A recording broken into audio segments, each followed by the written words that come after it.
Sono migliaia le imprese che da ieri sono andati presso gli sportelli bancari per chiedere i 25.000 euro. 25.000 euro peraltro che sono il tetto massimo di un calcolo che viene fatto, parametrato sul fatturato dell'impresa, e si potrà avere il 25% del proprio fatturato.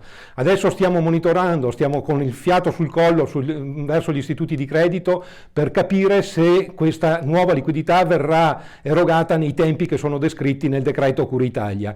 Una preoccupazione importante però deriva per le imprese più strutturate, le imprese che hanno bisogno di una liquidità maggiore, perché lì temiamo degli intoppi, perché la normativa non è chiara, perché comunque prevede un'istruttoria da parte delle banche, indipendentemente da quant'è la parte che è garantita dal Fondo Centrale di Garanzia. Ecco, qui serve immediatamente una norma chiara che sollevi dalle responsabilità e che possa far sì che le banche non debbano fare istruttoria. Solo questo potrà accelerare i tempi.